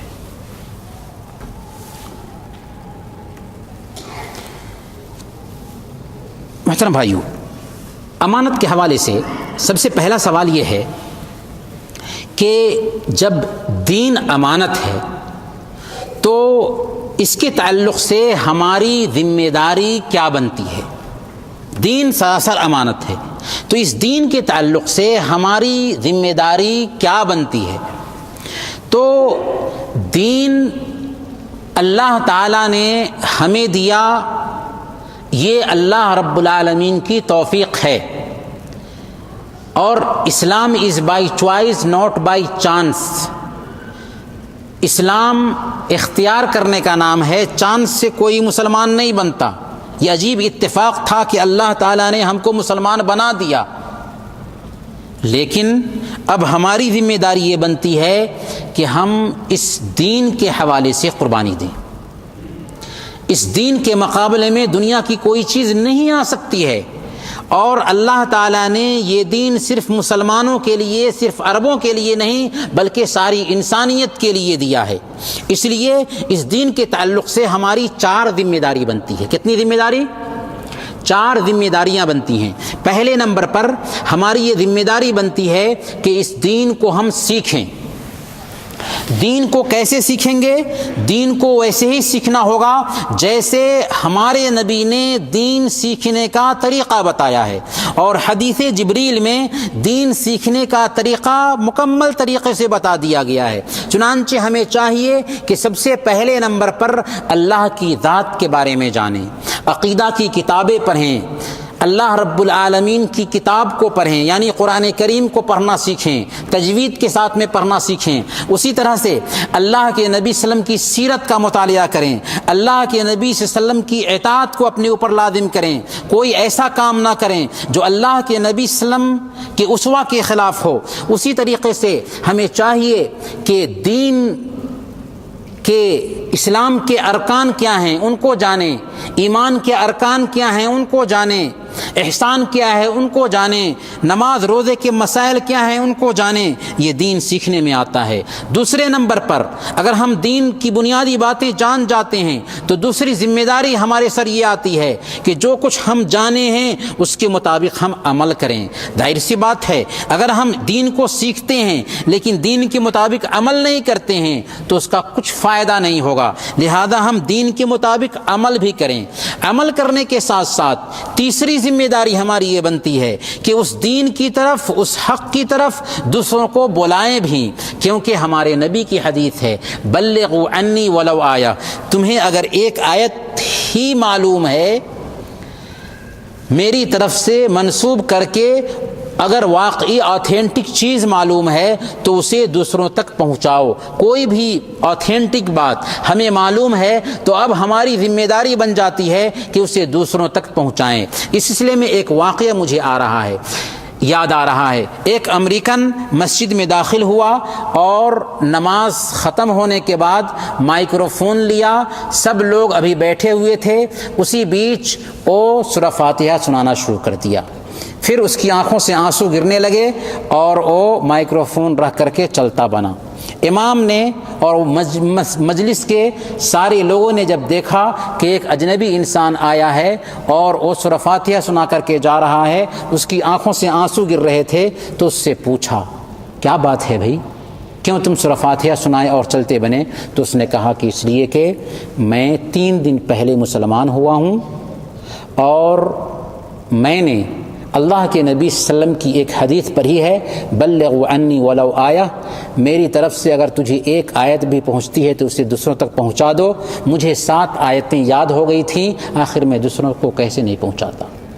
جی ہاں، جو لوگ اسلام قبول کرتے ہیں ان سے ہمیں بہت کچھ سیکھنے کا موقع ملتا ہے۔ ہمارے پاس اسلام کی نعمت ہے، یہ ضرورت ہے کہ ہم اس نعمت کو دوسروں تک پہنچائیں۔ جو مسلمان ہیں اسلام پر نہیں چل رہے ہیں، ہم میں سے ہر آدمی کی ذمہ داری ہے۔ یہ صرف منہج الانبیاء کے اخوان کی ذمہ داری نہیں ہے، منہج الانبیاء کے ذمہ داروں کی یہ ذمہ داری نہیں ہے، بلکہ ہم میں سے ہر آدمی اپنی ذات میں ایک انجمن ہے۔ مسلمان حرکت کا نام ہے، مسلمان جذبے کا نام ہے، مسلمان اپنی ذات میں ایک انجمن ہوتا ہے۔ لہذا آپ سب کی ذمہ داری ہے کہ اسلام کا پیغام دوسروں تک پہنچائیں۔ ظاہر سی بات ہے، اگر آپ دوسروں تک اسلام کا پیغام پہنچائیں گے، دوسروں کو دین کی بات بتائیں گے، تو آپ کا کھلے دل سے استقبال نہیں کرے گا۔ ہو سکتا ہے آپ کو گالی سننی پڑے، ہو سکتا ہے آپ کو مار کھانا پڑے، ہو سکتا ہے بری باتیں سننی پڑیں، لیکن آپ کو صبر کرنا ہوگا۔ تو 4 باتیں ہمیں دھیان میں رکھنی ہوگی۔ واقعی اگر ہم نے ان 4 باتوں کو دھیان میں رکھا تو ہم نے اسلام کا یا دین اسلام کا حق ادا کیا۔ پہلے نمبر پر دین سیکھنا، دوسرے نمبر پر دین پر عمل کرنا، تیسرے نمبر پر دین کی طرف بلانا، اور چوتھے نمبر پر اگر دین سیکھنے میں، دین پر عمل کرنے میں اور دین کی طرف بلانے میں کس طرح کی پریشانی آ رہی ہے تو اس پہ صبر کرنا۔ ایک سوال ہے کہ کتنے لوگ غلط سرٹیفکیٹ حاصل کر کے جاب حاصل کر لیتے ہیں، ان کی کمائی کا کیا حکم ہے؟ اگر کسی آدمی نے غلط سرٹیفکیٹ بنایا ہے اور اس کے ذریعہ کوئی جاب حاصل کیا ہے تو ظاہر سی بات ہے کہ اس کا یہ عمل جھوٹ پر مبنی ہے، اور اللہ رب العالمین نے بیان فرمایا وَاجْتَنِبُوا قَوْلَ الزُّورِ، جھوٹ سے بچو۔ اور اللہ کے نبی صلی اللہ علیہ وسلم کی حدیث ابھی ہم نے پیش کی ہے، من غش فلیس منا، جس نے دھوکہ دیا وہ ہم میں سے نہیں ہے، اور یہ دھوکہ ہے، لہذا ایسا کرنے کی وجہ سے وہ گناہ گار ہوگا۔ البتہ اگر وہ جو کام کر رہا ہے اس کام کا وہ تجربہ ہونے کی وجہ سے، اہلیت ہونے کی وجہ سے حق ادا کرتا ہے، اور واقعی جس کام کو وہ انجام دیتا ہے پختہ طریقے سے انجام دیتا ہے، اس کے اندر کوئی کمی نہیں رکھتا، تو اس کی کمائی انشاءاللہ حلال رہے گی۔ البتہ غلط طریقے سے سرٹیفکیٹ حاصل کرنے کی وجہ سے وہ گناہ گار رہے گا۔ اور یہ بات ہمیشہ ذہن میں بیٹھائے رکھنی چاہیے کہ روزی کے تعلق سے ہم پریشان نہ ہوں۔ وَمَن يَتَّقِ اللَّهَ يَجْعَل لَّهُ مَخْرَجًا وَيَرْزُقْهُ مِنْ حَيْثُ لَا يَحْتَسِبُ، جو کوئی اللہ سے ڈرتا ہے اللہ تعالیٰ اس کے لیے نکلنے کا راستہ ہموار کر دیتا ہے، اور ایسے راستے سے اس کو کھلاتا ہے جس کا اس سے گمان بھی نہیں ہوتا۔ اس لیے روزی کے حوالے سے پریشان ہونے کی ضرورت نہیں ہے۔ اللہ کے نبی صلی اللہ علیہ وسلم نے بیان فرمایا وَإِنَّ نَفْسًا لَن تَمُوتَ حَتَّى تَسْتَكْمِلَ رِزْقَهَا، کوئی بھی انسان اس وقت تک نہیں مر سکتا جب تک کہ اس کو جتنی روزی ملنی ہے اتنی روزی مل نہ جائے۔ تو پھر پریشان کس بات کا، پریشانی کس بات کی ہے؟ اس لیے پریشان ہونے کی ضرورت نہیں ہے، اللہ کے فیصلے سے راضی رہنا چاہیے، کوشش کرنی چاہیے جائز طریقے سے۔ ایک سوال ہے کہ ایک آدمی لاولد ہے، اولاد نہیں ہے، وہ اپنے بھتیجے کو اپنا بیٹا باور کرتے ہوئے کویت بلوانا چاہتا ہے، تو کیا ایسا کر سکتا ہے؟ اگر اللہ تعالیٰ نے کسی انسان کو اولاد کی نعمت سے محروم کی ہے تو ظاہر سی بات ہے کہ اولاد دینا صرف اللہ کے ہاتھ میں ہے، اللہ کے علاوہ کوئی دوسرا نہیں ہے جو اولاد دے سکے۔ یَهَبُ لِمَن يَشَاءُ إِنَاثًا وَيَهَبُ لِمَن يَشَاءُ الذُّكُورَ، اللہ جسے چاہتا ہے بیٹا دیتا ہے، جسے چاہتا ہے بیٹی دیتا ہے، جسے چاہتا ہے بیٹا اور بیٹی دونوں چاہتا ہے، اور جسے چاہتا ہے 5 بنا دیتا ہے، یہ اللہ کا اختیار ہے۔ لیکن اگر کسی کو اللہ تعالیٰ نے محروم رکھا ہے تو اس بات کی گنجائش ضرور ہے کہ اس محرومی کو دور کرنے کے لیے کسی دوسرے اپنے رشتہ دار سے یا کسی بھی دوسرے انسان سے بچہ لے لے یا بچی لے لے، اس کو پوسے پالے، اس کی تربیت کرے، اور جو اولاد کی کمی ہے اس کو دور کر لے۔ اس بات کی گنجائش ضرور پائی جاتی ہے، اسی کو ہم کہتے ہیں لے پالک بنانا، گود لینا، اس بات کی گنجائش اس حد تک گنجائش ہے۔ لیکن اس بات کی گنجائش قطعاً نہیں ہے کہ آپ اس بچے کا نام اپنے نام سے منسلک کر دیجئے، یعنی اس بچے کو یا اس بچی کو اپنا بیٹا اپنی بیٹی بنا لیجئے۔ پاسپورٹ پر آپ کے نام کے ساتھ اس کا نام آ جائے، وہ آپ کا بیٹا ٹھہر جائے، قانونی حیثیت اختیار کر لے، یا وہ آپ کی بیٹی ٹھہر جائے، اسلام نے اس بات کی گنجائش سرے سے رکھی ہی نہیں۔ بلکہ اللہ کے نبی صلی اللہ علیہ وسلم کی شادیوں میں سے ایک شادی ہوئی زینب بنت جحش سے۔ اس کا مقصد کیا بتایا گیا ہے؟ اسی قانون کو ختم کرنا ہے۔ زمانے جاہلیت میں لوگ جو ہے نا دوسروں کو لیپالک بنا لیا کرتے تھے۔ اللہ پاک نے باضابطہ حضرت زید بن ثابت کو جب اللہ کے نبی صلی اللہ علیہ وسلم نے بیٹا بنا لیا تھا تو آیت اتاری، اس کے ذریعہ ان کی بیوی سے شادی کرایا، اور پھر یہ سمجھایا لوگوں کو کہ لیپالک کی جو بیوی ہوتی ہے وہ اصل بیوی بہو کے جیسے حق نہیں رکھتی، بلکہ ایک عام انسان ہوتا ہے۔ اسی لیے اللہ پاک نے بیان فرمایا وَمَا جَعَلَ أَدْعِيَاءَكُمْ أَبْنَاءَكُمْ، کہ جو منہ بولے بیٹے ہیں اللہ تعالیٰ نے ان کو تیرا بیٹا نہیں بنایا، وہ دعویٰ کے ساتھ منہ بولے ہیں، اسی لیے ان کو منہ بولا کہا جاتا ہے، اس لیے وہ تیرے بیٹے نہیں بن سکتے۔ ادعوہم لآبائہم، ان کو جو ہے نا اپنے باپ کے نام کے ساتھ میں پکارو۔ اس ناحیہ سے اگر کوئی آدمی اپنے بھتیجے کو ہی یا اپنے بھانجے کو ہی اپنے نام سے منسلک کر لیتا ہے اور سرکاری کاغذات بنا کر کے چاہتا ہے کہ اس کو بلائے کویت میں، تو یہ دھوکہ ہوگا، یہ امانت میں خیانت ہوگی۔ اور اللہ کے نبی صلی اللہ علیہ وسلم کی حدیث ہے من غش فلیس منا، جس نے دھوکہ دیا وہ ہم میں سے نہیں ہے۔ چاہے جو بھی طریقہ اختیار کرے وہ طریقہ غلط ہوگا، بلکہ سب سے پہلے یہی غلط ہے کہ وہ اپنا بیٹا اس کو بنا لے یا اپنی بیٹی اس کو بنا لے، یہی صحیح نہیں ہے۔ اور اگر وہ پاسپورٹ بناتا ہے تو یہ دوسرا جرم ہوگا، دھوکہ ہوگا، جو جائز نہیں۔ ایک سوال ہے کہ ہم 8 گھنٹے ڈیوٹی کرتے ہیں لیکن جانے آنے میں 10 گھنٹے لگ جاتے ہیں، تو کیا ہم ڈیوٹی میں سے جو ڈیوٹی کا وقت ہوتا ہے 1 گھنٹہ کے لیے آرام کر سکتے ہیں؟ کیونکہ جانے آنے میں 1 گھنٹہ لگتا ہے، جانے میں 1 گھنٹہ اور آنے میں 1 گھنٹہ، تو کیا ڈیوٹی کے اوقات میں سے 7 گھنٹہ ڈیوٹی کریں اور 1 گھنٹہ آرام کر سکتے ہیں؟ نہیں کر سکتے، کیونکہ اصل اعتبار ڈیوٹی کی شروعات سے ہے۔ ڈیوٹی اگر 8 بجے سے شروع ہو رہی ہے تو 8 گھنٹہ مکمل ہونے کے بعد ہی آپ کی ڈیوٹی کی مدت ختم ہوگی، اگرچہ آنے جانے میں آپ کو 4 گھنٹہ ہی کیوں نہ لگتا ہے، اس کا اعتبار قطعاً ہوگا ہی نہیں۔ اگر آپ قریب میں رہنا چاہیں کمپنی سے تو قریب میں رہیے، اگر دور میں رہتے ہیں تو اس کا اعتبار نہیں ہے۔ ایک بھائی نے پوچھا ہے کہ میں سیلس مین ہوں، میری کمپنی مجھے تنخواہ مناسب نہیں دیتی، تو کیا میں اسے بتائے بغیر اپنا حق نکال سکتا ہوں؟ یعنی آپ کو کمپنی آپ کا پورا حق نہیں دیتی ہے تو آپ چاہتے ہیں کہ کمپنی کو بتائے بغیر اپنا حق نکال لیں۔ اگر دل سے پوچھیں تو دل گواہی دے گا کہ ایسا کرنا جائز نہیں ہے، کیونکہ اللہ رب العالمین کا فرمان ہے وَأَوْفُوا بِالْعَهْدِ إِنَّ الْعَهْدَ كَانَ مَسْئُولًا، کہ وعدہ کو پورا کرو کیونکہ وعدہ کے بارے میں پوچھ گچھ ہونے والی ہے۔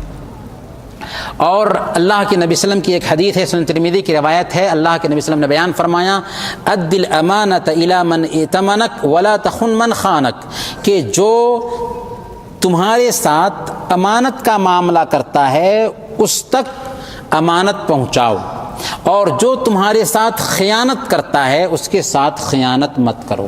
تو ٹھیک ہے، امانت داری برتنے والے کے ساتھ آپ امانت داری برت رہے ہیں، لیکن اگر کسی نے آپ کے ساتھ میں خیانت کیا ہے تو اسلام آپ کو اجازت نہیں دیتا ہے کہ آپ اس کے ساتھ خیانت کریں۔ ہاں، شریعت نے یہاں پر ایک نقطہ رکھا ہے، وہ یہ ہے کہ اگر آپ کا شرعی حق ہے اور وہ شرعی حق کی ادائیگی میں کوتاہی کر رہا ہے تو شرعی حق حاصل کرنے کے لیے آپ اس کو بتائے بغیر ضروری جو خرچہ ہو سکتا ہے وہ لے سکتے ہیں۔ جیسے ایک شوہر ہے جو بخیل ہے، اپنے بیوی بچوں پہ خرچ نہیں کرتا، اب اگر اس کی بیوی اپنے شوہر کو بتائے بغیر ضروری اخراجات لے رہی ہے تو بیوی کے لیے جائز ہوگا۔ اللہ کے نبی صلی اللہ علیہ وسلم کی خدمت میں ہند آئی، انہوں نے اپنے شوہر ابو سفیان کی شکایت کی کہ ابو سفیان ایک بخیل آدمی ہیں، وہ اتنا نہیں دیتے کہ میرا اور میرے گھر والوں کا خرچہ چل سکے، تو کیا میرے لیے اس بات کی گنجائش ہے کہ میں ان کے مال میں سے کچھ اتنا لے لوں کہ جس سے ہمارا خرچہ چل سکے اور اسے نہ بتاؤں؟ آپ نے فرمایا خودی ما یکفیک وولدک بالمعروف، تیرے لیے اور تیری اولاد کے لیے جو معروف طریقے سے ہو سکتا ہے وہ لے لو، اتنا لے لو، تو اس حد تک گنجائش ضرور پائی جاتی ہے۔ ایک سوال ہے کہ کتنے لوگ قرض لیتے ہیں اور قرض کی ادائیگی میں ٹال مٹول کرتے ہیں، تو اس سلسلے میں ہماری شریعت کیا کہتی ہے؟ قرض دینا بہت اچھی عبادت ہے، نیکی کا کام ہے، اور اللہ کے نبی صلی اللہ علیہ وسلم نے ارشاد فرمایا من نفس عن مؤمن کربۃ من کرب الدنیا نفس اللہ عنہ کربۃ من کرب یوم القیامہ، جو کوئی کسی مومن سے دنیا کی کوئی پریشانی کو دور کرے گا، کل قیامت کے دن اللہ رب العالمین قیامت کے دن کی اس سے پریشانی کو دور فرمائے گا۔ اس لیے قرض دینا اچھی چیز ہے، البتہ جو قرض لینے والا ہے اسے قرض کی نزاکت کو سمجھنا چاہیے۔ سنن ترمذی کی روایت کے مطابق اللہ کے نبی صلی اللہ علیہ وسلم نے ارشاد فرمایا نفس المؤمن معلقۃ بدینہ حتی یقضى عنہ، کہ ایک انسان کی جان اس کے قرض کی وجہ سے گروی رہتی ہے یہاں تک کہ اس قرض کی ادائیگی ہو جائے۔ اس سے پتہ یہ چلا کہ اگر ہم کسی سے قرض لیتے ہیں تو جب تک کہ اس قرض کی ادائیگی نہ کریں ایک طرح سے ہماری جان اس قرض کی وجہ سے گروی ہے۔ یہی وجہ ہے کہ اللہ کے نبی صلی اللہ علیہ وسلم کے سامنے میں ایک جنازہ پیش کیا جاتا ہے، اللہ کے نبی صلی اللہ علیہ وسلم کو پتہ چلتا ہے کہ اس کے اوپر قرض ہے، تو آپ جنازے کی نماز ادا کرنے سے انکار کرتے ہیں، یہاں تک کہ ابو قتادہ رضی اللہ تعالی عنہ ذمہ داری لیتے ہیں، تب آپ اس کے جنازہ کی نماز ادا کرتے ہیں، اور ابو قتادہ رضی اللہ تعالی عنہ سے پوچھتے رہتے ہیں کل پرسوں ہو کر کہ جب انہوں نے قرض کی ادائیگی کر دی تب آپ نے فرمایا کہ اب اس کا جسم ٹھنڈا ہوا ہے۔ اس سے پتہ یہ چلا کہ قرض لینا یہ کوئی اچھی عادت نہیں ہے، کیونکہ قرض لینے کے بعد اس کی ادائیگی پہلے مرحلے میں ہونی چاہیے۔ اور یہاں پر ایک عام جو غلطی ہم لوگ کرتے ہیں وہ یہ کہ ہم قرض دیتے وقت اسے لکھتے نہیں، حالانکہ شریعت کا حکم یہ ہے کہ دین کا قرض کا کوئی بھی معاملہ ہو، چاہے ہمارے رشتہ دار کے ساتھ ہی کیوں نہ طے آئے، اسے لکھ لیا جائے۔ یا ایھا الذین آمنوا اذا تداینتم بدین الی اجل مسمی فاکتبوہ، کہ اے ایمان والو جب تم دین کا معاملہ کرو، قرض کا معاملہ کرو ایک متعین مدت تک کے لیے تو اسے لکھ لو۔ تو اگر ہم لکھ لیں گے تو آسانی سے اسے ہم حاصل کر سکتے ہیں وقت پر، لیکن لکھتے نہیں، جس کی وجہ سے لینے والے کے اندر بھی کوتاہی آ جاتی ہے، یہاں تک کہ وہ شریعت کی مخالفت پر بھی آمادہ ہو جاتا ہے۔ البتہ اگر کسی نے قرض لیا ہے تو اسے قرض کی ادائیگی کے حوالے سے فکر مند ہونا چاہیے، اور اللہ کے نبی صلی اللہ علیہ وسلم نے قرض کی ادائیگی کے لیے دعائیں بھی سکھا دی ہیں۔ اگر ان دعاؤں کا اہتمام کیا جائے، ایک قرض لینے والا ہے، پریشان ہے ادائیگی کے حوالے سے اور قرض کی ادائیگی نہیں ہو رہی ہے، تو اللہ کے نبی صلی اللہ علیہ وسلم نے دعا سکھایا ہے کہ اسے چاہیے کہ اس دعا کا کثرت سے اہتمام کرے۔ اللہم اکفنی بحلالک عن حرامک واغننی بفضلک عمن سواک۔ حضرت علی رضی اللہ تعالی عنہ نے یہ دعا ایک شخص کو بیان کرتے ہوئے بتاتے ہوئے کہا تھا کہ مجھے یہ دعا اللہ کے نبی صلی اللہ علیہ وسلم نے سکھائی تھی، اور کہا حضرت علی رضی اللہ تعالیٰ عنہ نے کہ اگر سبیل پہاڑ کے برابر بھی تیرے اوپر قرض ہے تو اللہ تعالیٰ ادائیگی کی سبیل پیدا کر دے گا۔ دعا کیا ہے؟ اللہم اکفنی بحلالک عن حرامک واغننی بفضلک عمن سواک۔ ایک سوال ہے کہ آنکھوں کی خیانت کیا ہے؟ ہم نے کہا کہ اعضاء و جوارح یہ سب کے سب امانت ہیں، اور ان اعضاء و جوارح کی ادائیگی ہونی چاہیے۔ ان میں سے ایک آنکھ بھی ہے۔ آنکھوں کی امانت یہ ہے کہ اس آنکھ سے اچھے مناظر دیکھے جائیں، جائز مناظر دیکھے جائیں، اور ناجائز جگہ پر دیکھنے سے بچا جائے۔ البتہ آنکھوں کی خیانت کے الفاظ اللہ رب العالمین نے استعمال کیا ہے، اور اللہ کے نبی صلی اللہ علیہ وسلم نے بھی استعمال کی ہے۔ اس کو اللہ رب العالمین نے یوں بیان فرمایا، یعلم خائنۃ الاعین وما تخفی الصدور، کہ اللہ تعالیٰ آنکھوں کی خیانت کو جانتا ہے اور سینوں میں جو بھید چھپے ہوئے ہوتے ہیں ان کو بھی جانتا ہے۔ آنکھوں کی خیانت کیا ہے؟ حضرت ابن عباس رضی اللہ تعالیٰ عنہ اس کی تفسیر میں بیان کرتے ہیں کہ ایک آدمی ہے جو کسی کے گھر جاتا ہے، وہاں پر کوئی خوبصورت عورت ہے، وہ لوگوں سے نظریں چورا کر کے اس کو دیکھ لیتا ہے، پھر جب لوگ اس تک آتے ہیں تو نظر چھپا لیتا ہے، پھر لوگوں کی نظر ہٹتی ہے تو اس عورت کو دیکھنا شروع کر دیتا ہے، ایسے ہی وہ دیکھتا رہتا ہے۔ یہ ہے آنکھوں کی خیانت۔ ہم روڈ چل رہے تھے، ایک خوبصورت عورت تھی، بے پردہ عورت تھی، اس کو ہم نے آنکھ چرا کر کے دیکھنا شروع کر دیا، یہ ہے آنکھوں کی خیانت۔ ہم نے تو یہ سوچا کہ کوئی نہیں دیکھ رہا ہے، ہم نے دیکھ لیا ہے، لیکن اللہ رب العالمین اس آنکھ کی خیانت کو بھی دیکھ رہا ہے۔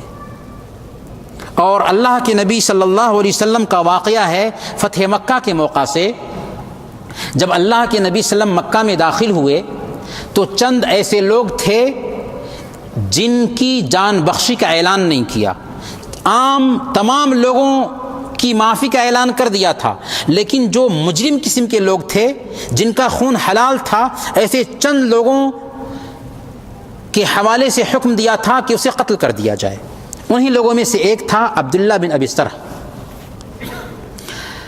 عثمان بن عفان رضی اللہ تعالیٰ عنہ کے پاس میں 18 تھا۔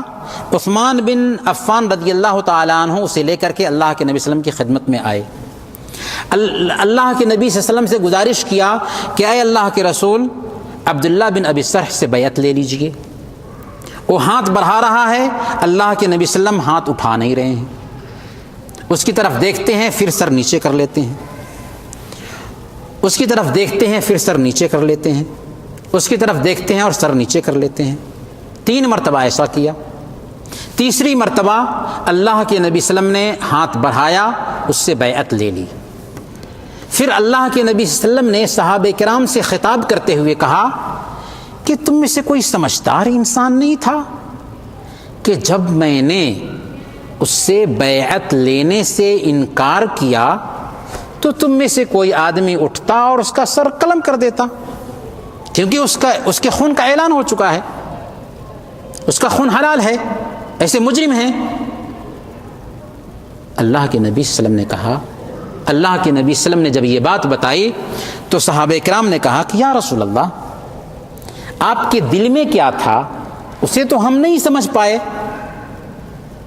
کیا ہی اچھا ہوتا کہ آپ نے آنکھوں سے اشارہ کر دیا ہوتا۔ آپ نے فرمایا لا ينبغي لنبی ان تکون له خائنۃ الاعین، کسی نبی کے لیے مناسب نہیں ہے کہ اس کے پاس خیانت کرنے والی آنکھیں ہوں۔ خیانت کیسے؟ آنکھ کے اشارے سے اگر آپ کسی کے بارے میں کچھ بیان کرتے ہیں تو یہ خیانت ہے۔ یہ بھی ہماری شریعت اجازت نہیں دیتی ہے کہ آنکھوں کی خیانت کی جائے، آنکھ سے اشارہ کر کے کسی کی کمی کو بیان کیا جائے، یا آنکھ سے اشارہ کر کے کسی سے بات کی جائے۔ بات ہے تو صاف بات ہے، چنانچہ اللہ کے نبی صلی اللہ علیہ وسلم نے کہا کہ کسی نبی کے لیے مناسب نہیں ہے کہ اس کے پاس خیانت کرنے والی آنکھ ہو۔ ایک آخری سوال ہوگا ہمارے پاس میں کہ امانت آخر کیوں نہیں برتی جاتی ہے، امانت کا آخر کیوں خیال نہیں کیا جاتا ہے، اور امانت کیوں اٹھتی جا رہی ہے۔ امانت کا اس لیے خیال نہیں ہوتا ہے کیونکہ ہمارے اندر کا ایمان کمزور ہوتا جا رہا ہے۔ اللہ کے نبی صلی اللہ علیہ وسلم کی حدیث ہے کہ لا ایمان لمن لا امانت لہ، جس کے اندر امانت نہیں ہے اس کے اندر ایمان نہیں۔ اور اللہ کے نبی صلی اللہ علیہ وسلم نے منافقین کے جو 3 صفات بیان کیے اس میں سے ایک صفت بیان کی کہ جب اس کے پاس امانت رکھی جاتی ہے تو خیانت کر جاتا ہے۔ اور اللہ کے نبی صلی اللہ علیہ وسلم نے اس بات کی بھی وضاحت کر دی تھی اپنی زندگی میں کہ ایک وقت آئے گا کہ امانت لوگوں کے اندر سے چلی جائے گی۔ اس حدیث کو امام بخاری نے اور امام مسلم نے روایت کیا ہے۔ اس حدیث کو سنیے اور ہماری بات ختم ہوگی۔ حضرت حذیفہ رضی اللہ تعالیٰ عنہ بیان کرتے ہیں کہ اللہ کے نبی صلی اللہ علیہ وسلم نے ایک دن ہم سے بیان فرمایا، امانت آدمیوں کے دلوں کی جڑوں میں اتری تھی۔ ان الامانۃ نزلت فی جذر قلوب الرجال، کہ امانت انسان کے دلوں کے بیچ میں اتری تھی۔ پھر قرآن اترا، ہم نے قرآن پڑھا، اللہ کے نبی صلی اللہ علیہ وسلم کی سنت پڑھی، پھر اس کے بعد اللہ کے نبی صلی اللہ علیہ وسلم نے امانت کے اٹھ جانے کا ذکر فرمایا۔ چنانچہ آپ نے فرمایا کہ ایک آدمی جب رات میں سوئے گا تو اس کے دل سے امانت اٹھا لی جائے گی، پھر جب وہ صبح کرے گا تو اس کے دل پر امانت کا سیاہ نقطہ باقی رہ جائے گا۔ پھر کل ہو کر کے جب وہ سوئے گا تو وہ سیاہ نقطہ بھی ختم ہو جائے گا اور اس جگہ پر پھپھولے کے جیسے ہو جائے گا۔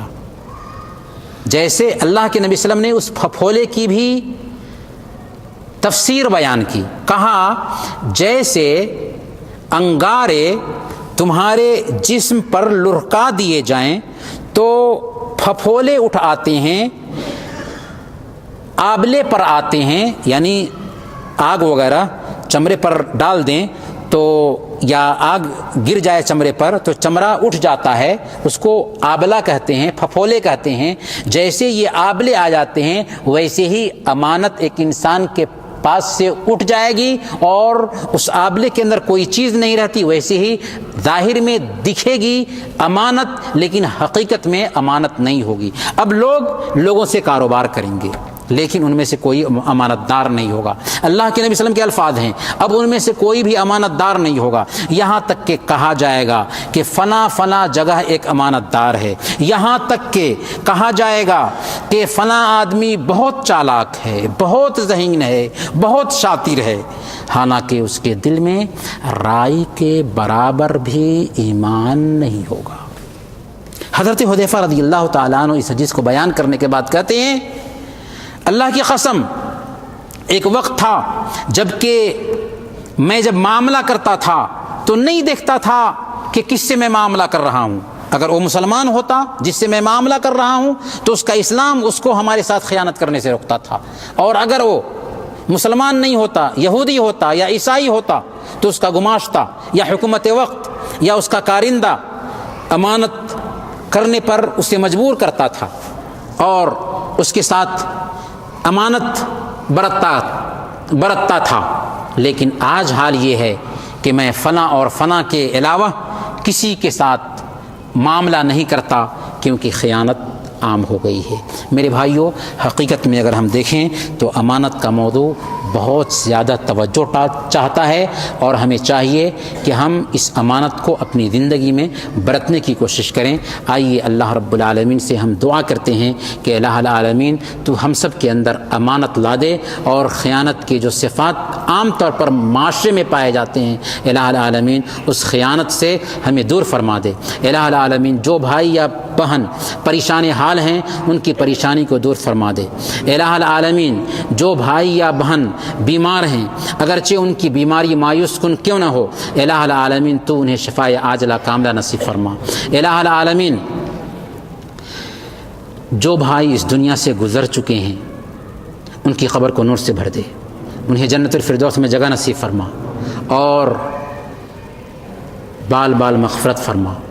الہ العالمین ہم سب کو اس دنیا میں رکھ تو ایمان پر زندہ رکھنا، اور وفات دینا تو ایمان پر وفات دینا۔ وصلی اللہ علی نبینا محمد وعلی آلہ وصحبہ اجمعین۔ سبحانک اللہم بحمدک اشہد ان لا الہ الا انت استغفرک واتوب الیک۔